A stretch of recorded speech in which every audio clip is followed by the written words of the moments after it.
Et la chute du dernier bloc d'une cité des années 60, la cité des Acacias à Sainte-Eulalie en Gironde. Ces logements en bordure de l'autoroute A10 étaient devenus insalubres. Karine Jbali, Pascal Écuyer.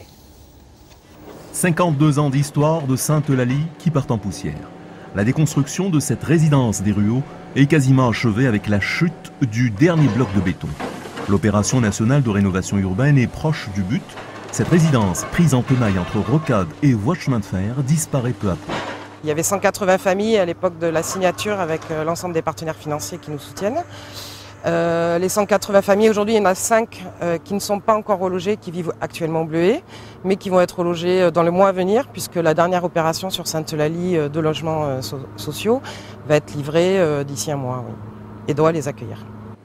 Il faut dire que le plus difficile sur cette opération a été de convaincre les locataires de quitter ces appartements. Toute une vie communautaire s'était organisée dans ce quartier. Des négociations difficiles donc ont été menées avec le concours parfois de la force publique. C'était d'essayer de prendre contact avec tous ces gens de différentes cultures, de leur faire comprendre que c'était plus possible de vivre comme ça et qu'on avait prévu, mais ça, même les mandats avant on l'avait prévu déjà, qu'on allait détruire les Ruaux pour les reloger sur d'autres sites de notre commune. Pour l'heure, aucun projet d'envergure n'est envisagé ici, à part le reverdissement avec pelouse et quelques arbres. On avait évoqué l'implantation d'un multiplex cinéma, mais l'étude du projet est au point mort. La rentrée scolaire, c'est dès aujourd'hui pour les nouveaux enseignants stagiaires. Ce sera